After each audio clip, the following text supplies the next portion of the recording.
नमस्कार। ये है फलक की कहानियों का अद्भुत संसार, किस्सा कहानियाँ जिनमें हम लिखते हैं खुद को। मैं मधु मिश्रा आज आपको सुनाने जा रही हूँ मेरी लिखी कहानी, जिसका शीर्षक है पर्दा। अहमदाबाद रेलवे स्टेशन प्रतीक्षालय में मैं अपने परिवार के साथ अपने ट्रेन का इंतजार कर रही थी। कुछ देर बाद मैंने गौर किया कि मेरे बगल में बैठी एक वृद्धा कुछ दुखी मालूम हो रही हैं। शायद इसलिए वो लगातार अपना मुंह बिगाड़ते हुए असामान्य सी हरकत कर रही थी।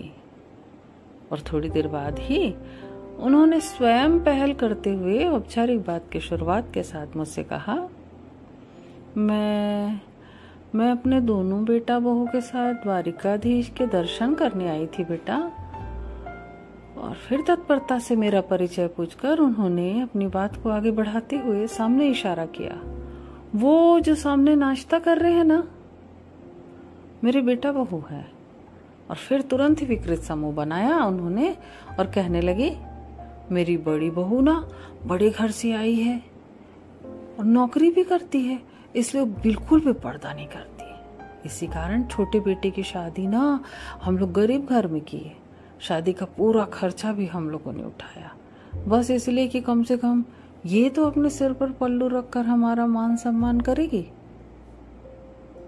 और फिर हठात अपने चेहरे को वक्र करते हुए उन्होंने अपने हाथ के अंगूठे को हिलाते हुए कहा, पर ये तो आते ही सलवार सूट पहनने लगी, न जेठ से पर्दा न ससुर से। तो तत्काल मैंने उनसे कहा, तो अम्मा जी, घर का सारा काम कौन करता है? घर का खाना कौन बनाता है? तो बड़े हल्के ढंग से जवाब देते हुए बोली, हाँ, इन्हीं लोग मिलकर करते हैं ना।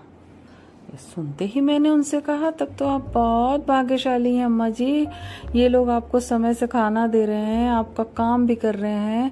और फिर बैसाखी की तरफ इशारा करते हुए मैंने कहा, देखिए, आप शायद ठीक से चल भी नहीं पा रही हैं, लेकिन फिर भी ये लोग आपको तीर्थ कराने लाए हैं। शायद आपको मालूम नहीं, हमारे आसपास कुछ ऐसे बुजुर्ग भी हैं जिनके 2-2, 3-3 बच्चे होते हुए भी उन्हें खाने तक के लिए नहीं पूछा जाता। और आप 21वीं सदी में पर्दे को लेकर परेशान हो रही हैं। आपको तो खुश होना चाहिए कि आपकी इतनी परवाह की जा रही है। मेरे हिसाब से तो बस यही इज्जत ही सबसे बड़ा पर्दा है। मेरे ऐसा कहते ही कुछ पल के लिए हम दोनों ही मौन हो गए, लेकिन जब पुनः मैंने वृद्धा के चेहरे को पढ़ने का प्रयास किया तो देखा वो कभी बेटे बहू की तरफ देख रही थी तो कभी मेरी ओर। उन्होंने मेरी बातों को अच्छे से समझा या नहीं, लेकिन उनके चेहरे की बदलती प्रतिक्रिया मुझे सुकून अवश्य दे रही थी। ये कहानी बस इतनी ही। अभी आप सुन रहे थे मुझसे यानी मधु मिश्रा से मेरी ही कहानी पर्दा। अगर आपको ये कहानी पसंद आए तो लाइक, कमेंट और सब्सक्राइब करना ना भूलें। तो फिर मिलते हैं एक नई कहानी के साथ। नमस्कार।